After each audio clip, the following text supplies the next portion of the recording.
CBS Radio Mystery Theater presents...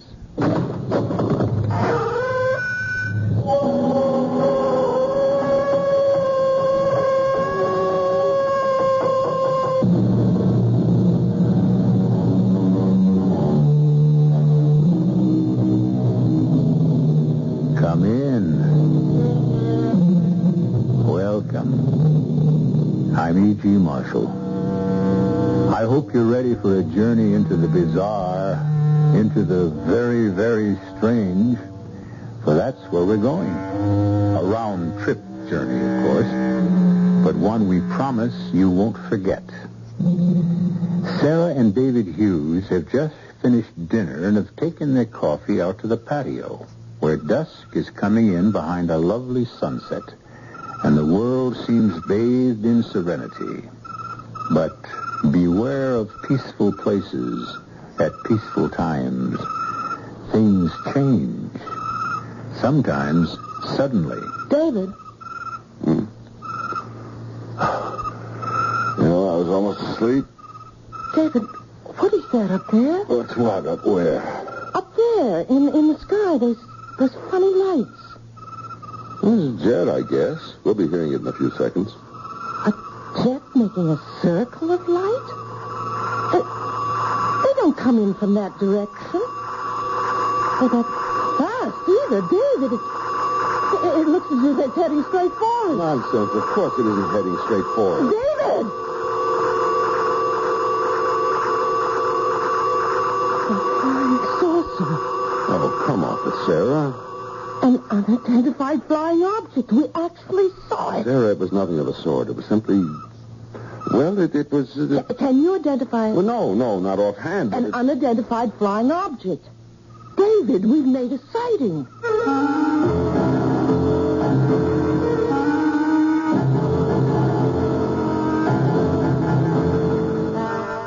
Our mystery drama, The Sighting, was written especially for the Mystery Theater by Fielden, Farrington, and stars Kim Hunter. It is sponsored in part by Contact.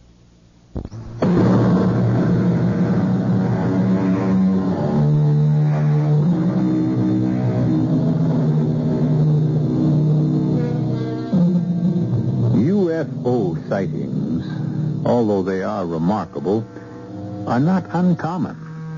There have been, who's to say, thousands of them, maybe tens of thousands, if you include those that have gone unreported.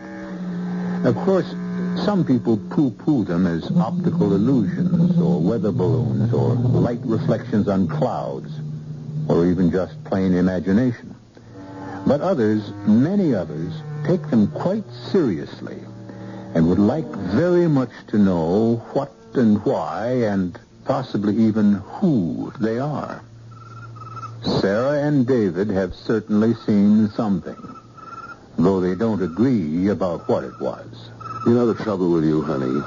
You let your imagination run away with you. You see a funny light in the sky, and wham, it's a flying saucer. Well, you can't say it wasn't a flying saucer. You don't know what it was any more than I do. Sarah, when you can't explain something a little out of the ordinary, you don't pounce on the most unlikely explanation you can find and close your mind to all the others? Look who's talking about closed minds. Oh, okay. Maybe I'm a little bit conservative. Bankers get that way, I'm told. And man, are you ever a banker? Well, don't knock it. It buys a lot of goodies. No contest.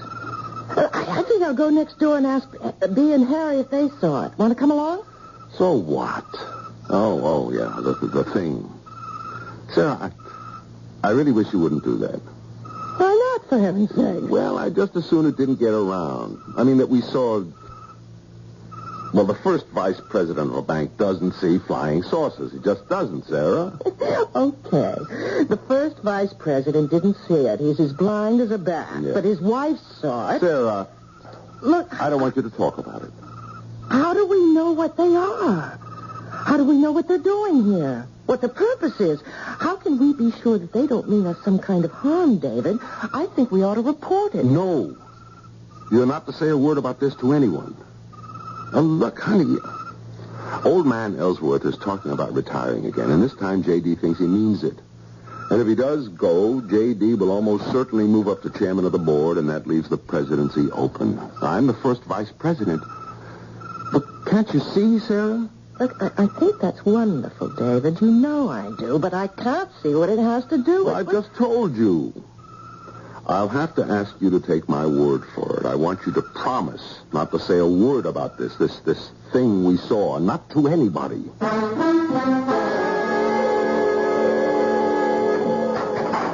Anybody home? Oh, hi, Dee. You got any shopping to do this morning? I don't think so, no. How about a cup of coffee? Okay. They're supposed to have some fresh whiting at Avery's today. Doesn't David have a big thing about whiting? Yes, David has a big thing about whiting, but he's more likely to get cold stew and leftover parsnips. Oh? Garnished with arsenic. Bad one, huh? Honestly, Bee. You ought to thank your lucky stars you're not married to a banker. Oh, I don't know. You ever try living with a man who was in wholesale pharmaceuticals? Give him whiting. That's my advice. He can't eat and quarrel at the same time. Did you and David see that thing come over last night? Come over? Fly over, you know. Looked like a flying saucer to me. But Harry said it was a jet with some fancy new kind of lights or something. I never heard a jet sound like that. Oh, no, I guess we must have missed it. Why, doesn't Harry believe in flying saucers? Wouldn't believe in one if it landed smack on top of him. We still playing bridge tonight? As far as I know, at your house. Want me to bring anything? Money. It's our turn to win. You want me to get some whiting for you if Avery has it? Oh, would you mind? I'm not much in the mood. Sure, I'll bring it over later. I'll tell you one thing. I don't ever want to fly in a jet that sounds the way that thing last night sounded.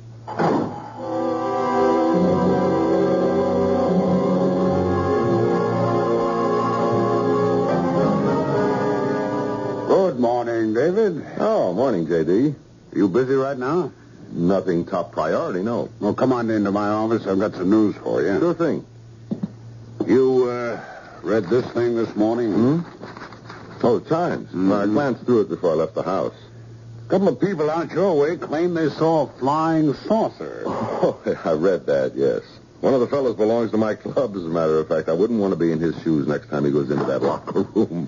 You know, I don't understand people. I just can't figure them out.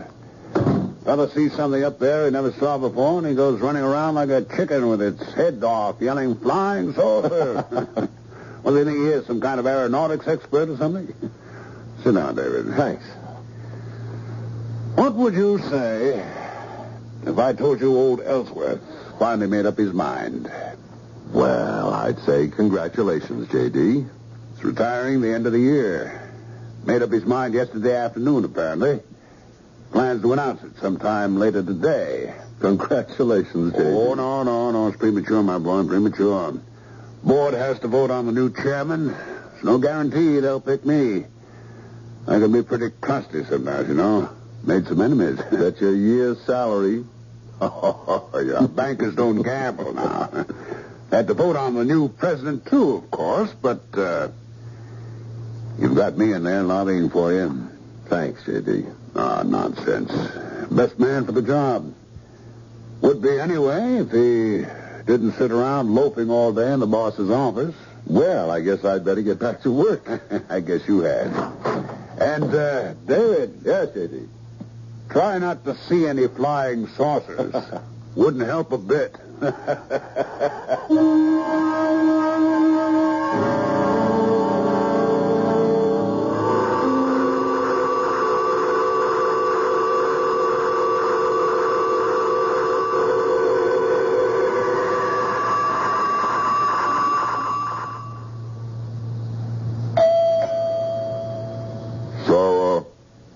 Sarah Hughes.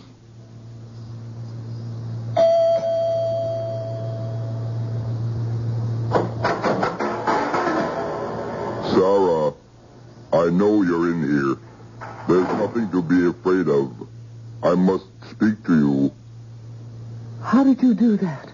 Do what, Sarah? When you talk, your lips don't move. Or anyway, I couldn't see them move. It sounded as if you were talking through that little black box strapped on your chest. Yes, you are quite right.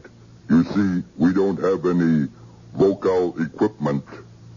We? Who's we? We come from a very long way off. Like Mars? No, much farther.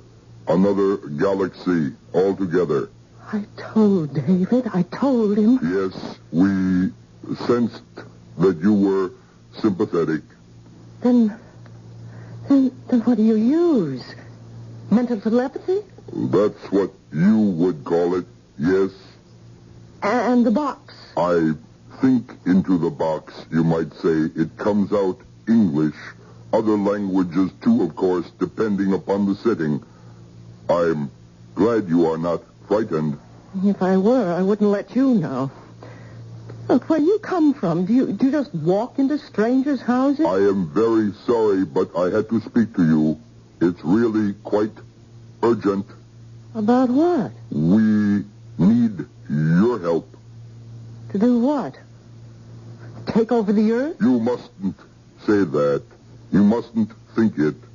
We're on a friendly mission. My colleagues and I, we're what you might call a scouting party. We must know more about your planet before we can be sure that it is safe to... We want to help you. We're doing all right. Are you? Really, Sarah? Look, what's your name? You keep using mine. Don't you think I should know yours? I have no... We do not use names in the sense you mean. I have a designation, of course, but there is no way to convey it to you. It's pretty weird. And how did you find out what my name is? We were able to pick it up. We get very dim readings from your minds. Actually, yours is the clearest we've been able to pick up so far. We need someone to cooperate with us so that we can learn more. And that's what you want me to do? Yes, Sarah, it is. Well, come back tomorrow. I don't understand. I'll have to talk to my husband about That is exactly what you must not do. Do you understand me? You must not consult your husband. You're not to tell him even that you have spoken with me. I want you to understand that very clearly. He is not to know that we have contacted you. Then you'd better just go back onto your flying saucer and fly away. I'm not sure I want to speak to you again. You will, though, Sarah. You will.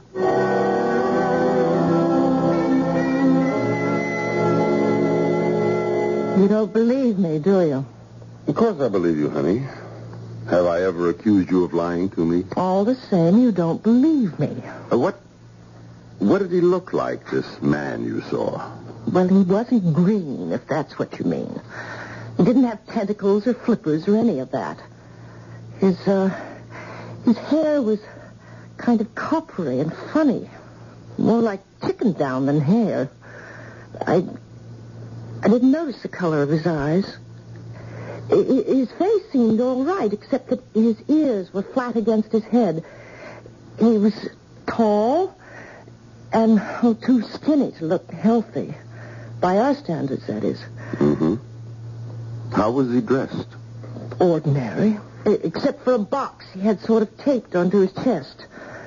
Like brown slacks and a kind of yellow shirt, open at the throat. But the clothes didn't look right on him. You don't believe one word of this, do you? Now, Sarah, I haven't said I don't believe you. All I'm saying is that you're tired and overwrought. And seeing things. Look, I'm not sure I want to play bridge tonight. Sit there all evening being humored. And, well, I'm not at all sure I want to do it. Look, I'll tell you what. You trot upstairs and take a little rest. Now, wait, then, just let me finish. You are tired. You are overwrought. You don't deny that, do you? Well... So why shouldn't you take a little rest? Now, what's wrong with that? And when you get up, if you don't feel like playing bridge, we won't play bridge, okay? Doesn't that sound fair enough? Well, all right. Fine. Right now. You close the bedroom door and see if you can't actually sleep. Will you do that for me? Okay. But if I did see that man and talk to him. I really did.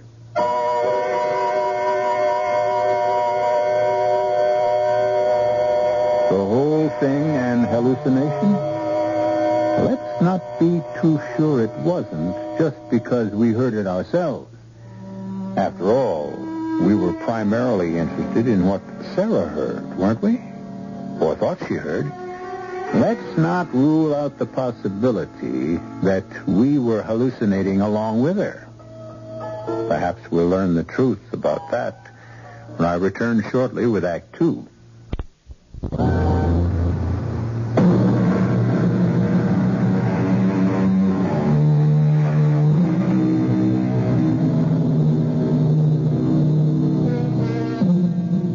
David and Sarah had spent the evening playing bridge with Bea and Harry Vincent.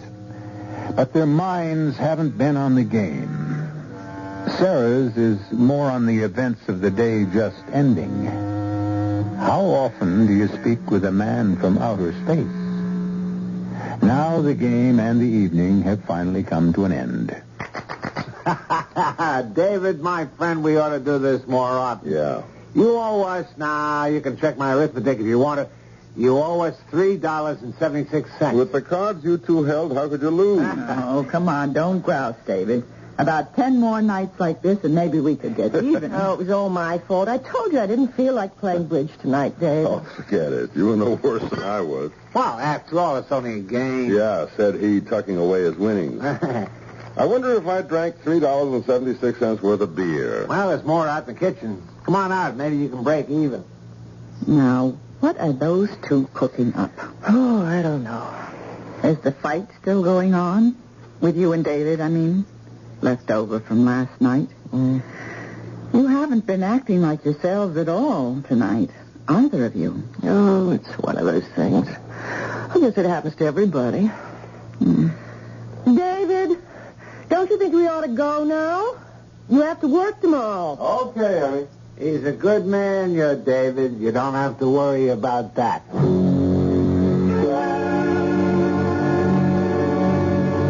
David? What did Harry mean when we were leaving? Who's a good man? Oh, honey, turn the light off, will you? I'm dead. It's something to do with me, isn't it? Okay, you'll have to know anyway. I asked Harry for the name of a good psychiatrist. A psychiatrist? Yes, earlier. I called the doctor before we left, too. Told him it was an emergency. I got an appointment for you for tomorrow morning.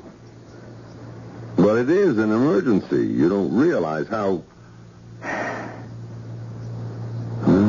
knew you were going to be angry. Sarah? I'm not angry. If he's any good, maybe he'll be able to convince you I'm not seeing things.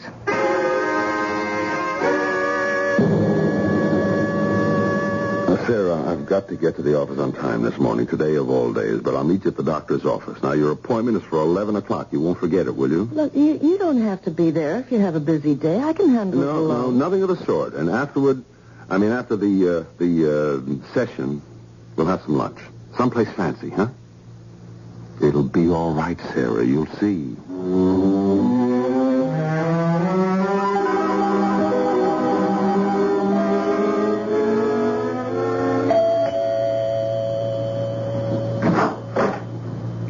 Oh, it's you again. Sarah, I must speak to you. Do you know that you may very well be nothing but a figment of my imagination? I think that you are tired. Did you sleep well last night? What do you think? And wouldn't a figment of my imagination at least move his lips a little when he talks? I can see that you are very sleepy. Oh, yes, very sleepy. Look, I didn't ask you in. You are almost too sleepy to stand, aren't you? Here. Why don't you sit here you'll be much more comfortable. Well... That's better, isn't it? You're able to relax now. Relax and rest. Relax and rest. Float and sleep. You are asleep now, aren't you? Yes. Fast asleep. You will do as I tell you. Yes, I will do as you tell me. Good. Pinch your arm, Sarah. With your right hand, pinch your left arm. No, harder than that. You can feel nothing. You feel no pain. No pain. Very well. I am going to perform a minor surgical operation now. You will feel no pain, of course. A simple incision at the base of the skull. There will be no bleeding. Now, what I am inserting, Sarah, is a very small device which your body will in no way reject.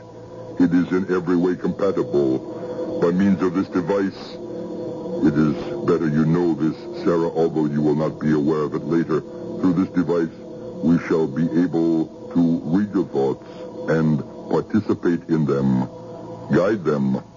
This will be possible at great distances, light years, actually. You are now sutured, what you would call sutured. There is no wound, no scar. You felt no pain, did you, Sarah? No pain. And yet your own doctors would find this type of surgery very difficult, if indeed at all possible to perform. Now, do you know what I have just done? Yes. Tell me. You've planted a device at the base of my skull so that you can read my thoughts and guide them. Yes. You must listen carefully to what I tell you now. Do you understand, Sarah? I must listen carefully. You will emerge from your hypnotic state when you hear the sound of my vehicle leaving. Is that clear? Yes. When I hear your spaceship fly away. You will not remember having seen me today at all. Please repeat that for me. I will not remember having seen you at all today. And all you will remember about my visit yesterday is that you made it up as a joke. It did not really happen. I didn't see you yesterday. It was a joke I made up. Very well. When I leave the room, you will fall into a deep sleep. When you hear our vehicle moving away, you will awaken feeling as though you have a long, healing night's rest. Is all that clear? It's all clear.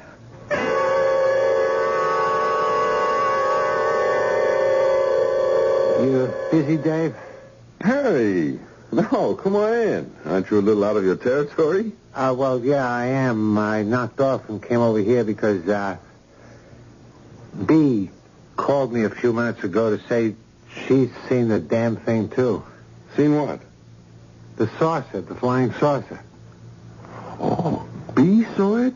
Yeah, says she did. Says it was hovering there right over your backyard with a door open, like practically the whole side of a ship, she said.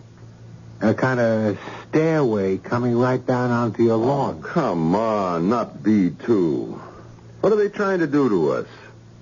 Well, to tell you the truth, Dave, I don't think B was putting it on. She can't lie worth a nickel, and she sounded scared, really scared. And, anyway, that's not all. For Pete's sake.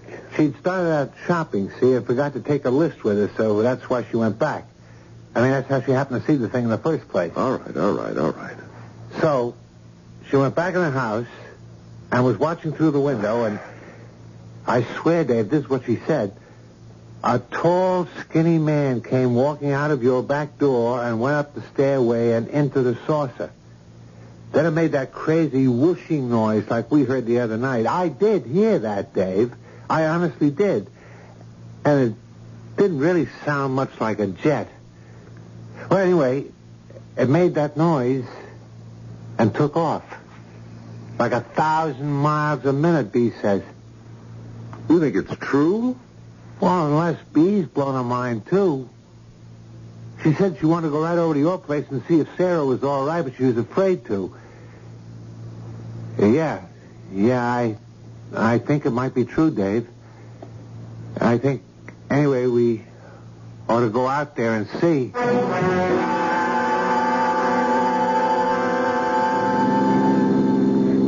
Oh, there's Bee.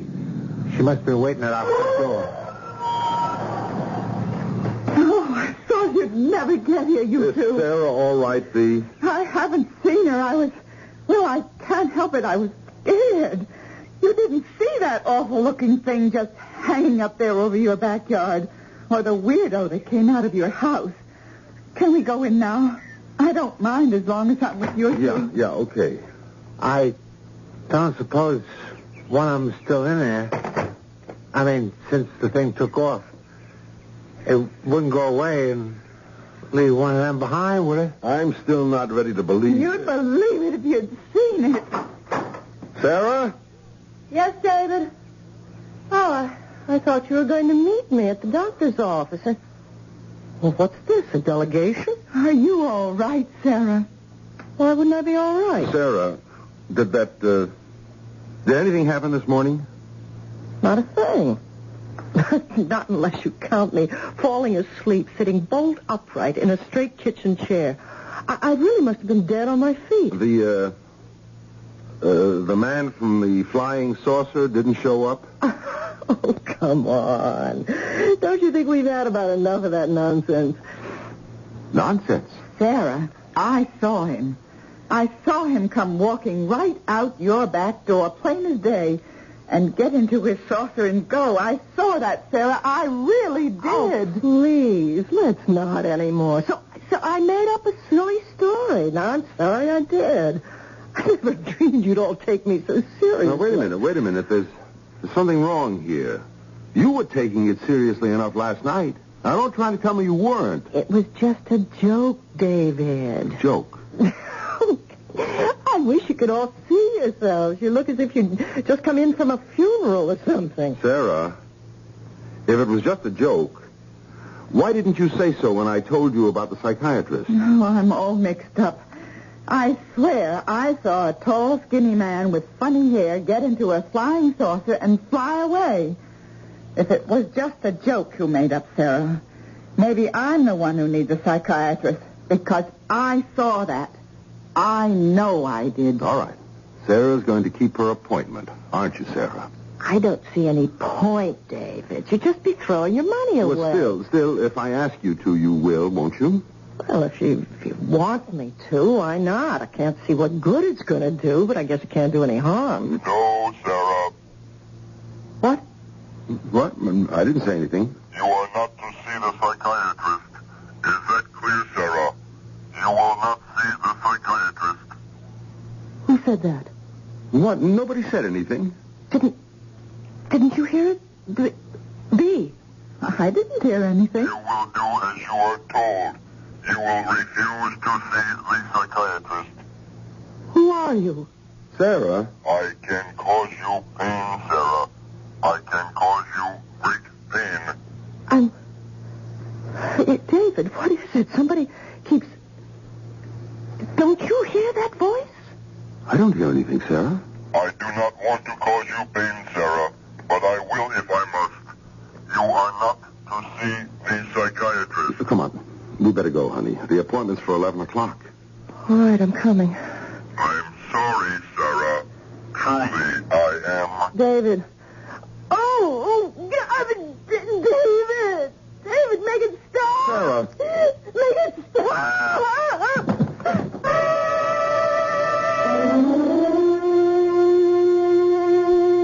I hope you didn't feel the pain along with Sarah. It would have convinced you, of course, as I'm sure it has convinced the people in our story, that the man from outer space is real and not altogether friendly. If there is any doubt lingering in your mind, however, I believe it will be dispelled when I return shortly with Act 3. This is WBBM Chicago, News Radio 78.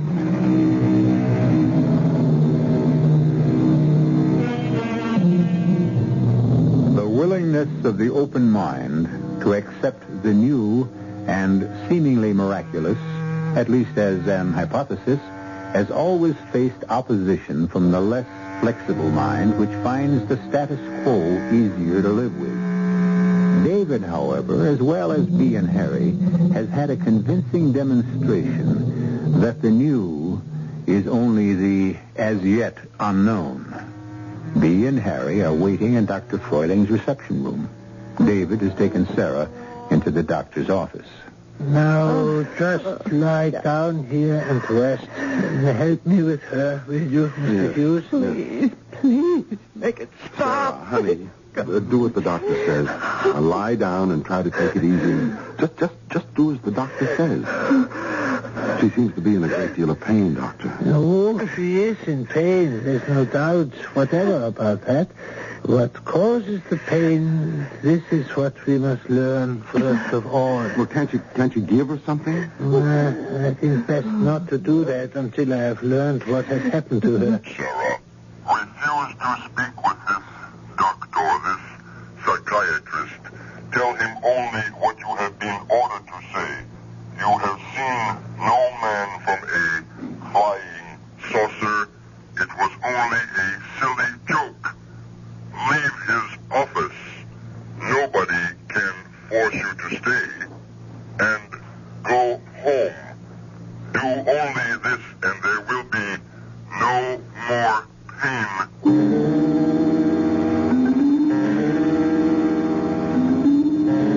You are asleep now, Sarah. You are in a deep, restful sleep. You are resting in a quiet, lovely place where there is no pain. No pain, only rest. You will not sleep. You are uncomfortable. There's no severe pain now, but you know there will be if you listen to this man. Now, Sarah, I want you to tell me exactly what happened this morning before David came back from his office. I can't, Dr. Freuling. Uh-huh. Well, it is not yet. We try again.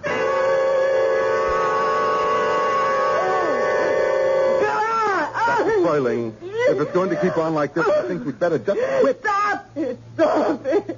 Stop it! We are on the right track. He was there this morning. She told me that much before he got through to her again. We are going to win, Mr. Hughes. Well, win or lose, what's going to be left of Sarah? All of her, Mr. Hughes. More than there is of her now. Sarah, shall we try again? I can't, Dr. Freuling. You won't let me. You don't know how it hurts. It's no good, Sarah. You know it is no good. Now, try to relax and clear your mind of everything but what I say to you. I'll try. Sarah, what did the man do when he came to see you this morning? He said he asked me... Oh, no! No, Doctor. He asked me to help him. Stop it! Stop it, please! Sarah, you are under my control, not his. Pain will never stop until you do as I say. You must do as I tell you. Bear it, Sarah. You can bear it if you try. Help me, and it will all be finished sooner than you think. How did he want you to help him? It will be worse. The pain will be worse. He wanted me to... He wanted me... I'm gonna make it stop! He wanted you to what? Be his contact. He couldn't... Oh, God!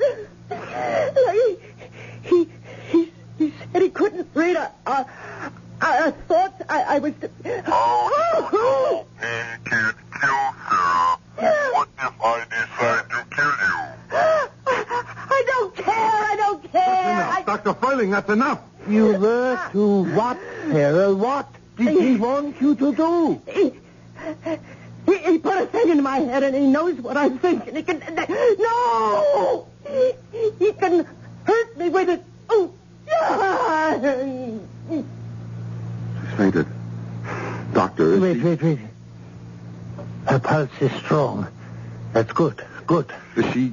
She will be all right. He cannot hurt her while she is unconscious. He put a thing into her head. Is that what she said? Is that what you heard her say? Yes. Isn't there something you can do? Miss Jamieson, I want an ambulance at once. Emergency entrance physician's hospital. You may get Dr. Carter for me. Tell him physician's hospital at once.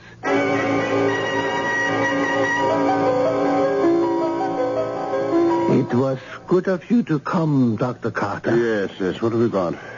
A device has been implanted in a young lady's skull, I believe. I cannot be certain. Implanted by whom? How long ago? Only this morning, as I believe it. By whom? No, it's a long story, and the patient is in intermittent pain. All right. We'll have to have x-rays. I have already made x-rays. They are here. Have you read them? Have you found anything? Yeah, I am a psychiatrist. I think there is something, but I do not wish to prejudice your judgment. Oh, very well. Well, is everything clear here? It's all right. Nothing here. And not... Wait a minute.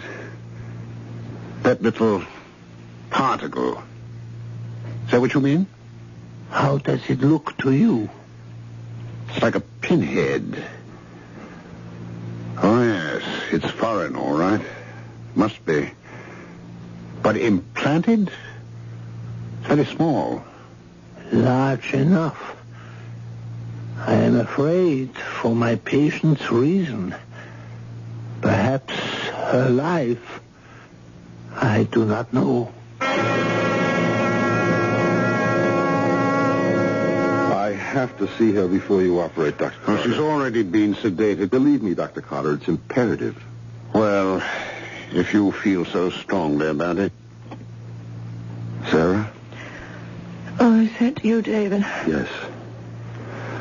Feel better now? Oh, yes, I feel fine. Just sleepy. He isn't bothering me right now. I mean, there isn't any pain. Do you think you could contact him, Sarah? I expect he's around. Why? I want to get a message to him. What message? David, I don't want you to... No. I just want to talk to him, Sarah. I just want to meet him. Is he listening now? Oh, I can't tell, but I imagine he is. David, you must... I just want him to meet me and talk to me. It's as important to him as it is to me. I'll go back to the house. There's nothing I can do here anyway. I'll go back to the house and meet him there. I have something important to tell him. Important to him. Well, if he's listening, you could just tell him now. No, not now. I'll meet him at our house as soon as I can get there. I'm afraid, David. You sound as though... Just give me a kiss, Sarah. I love you.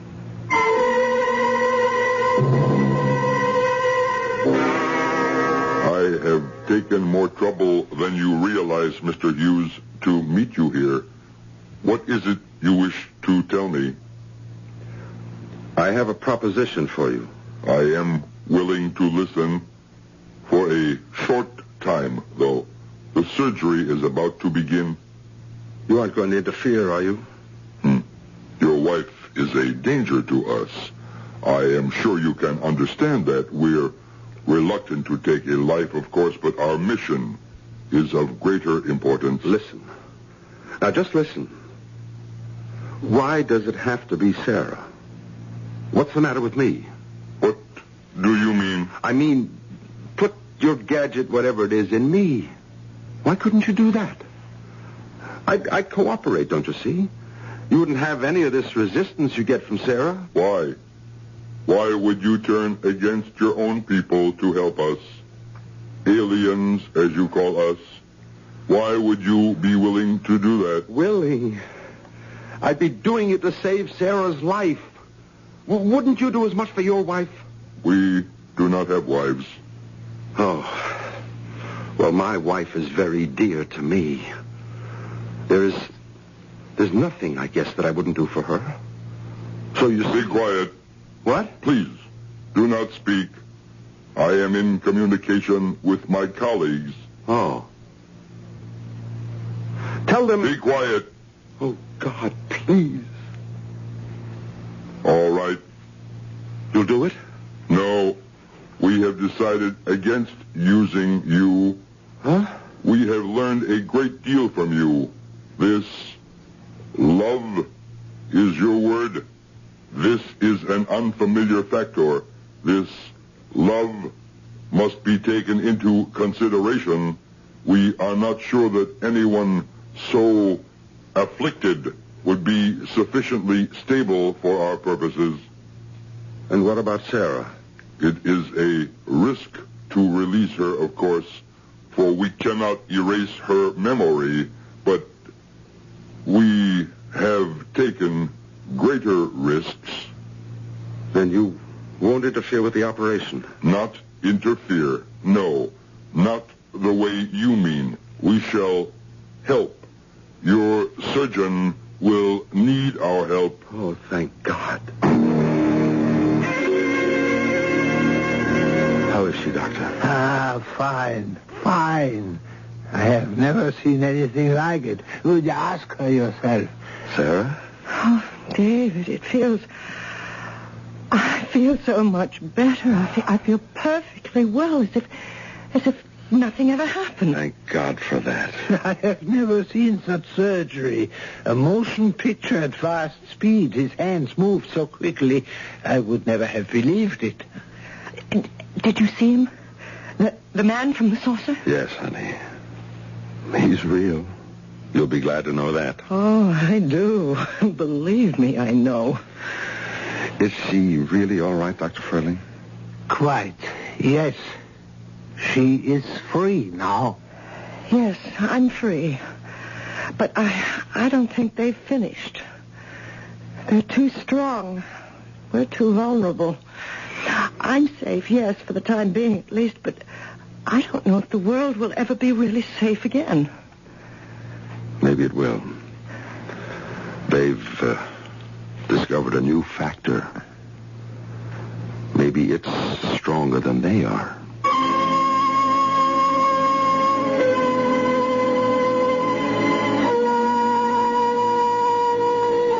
Well, how strong is love?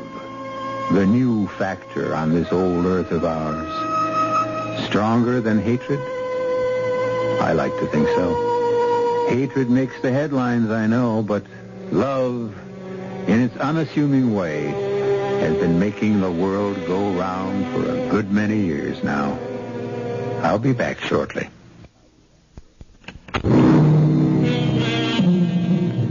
David is president of his bank now, and doing a very good job of it, too. He and Sarah are even happier, have an even more secure marriage than before their adventure. The near loss of something dear often underscores the dearness of it. Well, whether you come by UFO or some more conventional method of travel, be here to join us for our next chilling story. Our cast included Kim Hunter, Nat Polen, Ralph Bell, Joe Silver, and Robert Dryden. The entire production was under the direction of Himan Brown. And now, a preview of our next tale. You can't get anything past our border guards. Yes, it was just an idea. Besides, we have to fly out of here. I'm going to a convention, and you're going on a tour. Now, let me apply some scientific thinking to this. How can I get that platinum out? Oh, no. No, I don't believe it. You don't believe what? What just flashed in my brain? It's so simple, so ridiculously easy. And it's absolutely foolproof. What is? This plan, this idea. Tell me. No, darling. You're too important. Well, if I'm so important, shouldn't I know? No. This is E.G. Marshall inviting you to return to our Mystery Theater for another adventure in the macabre. Until next time, pleasant dreams.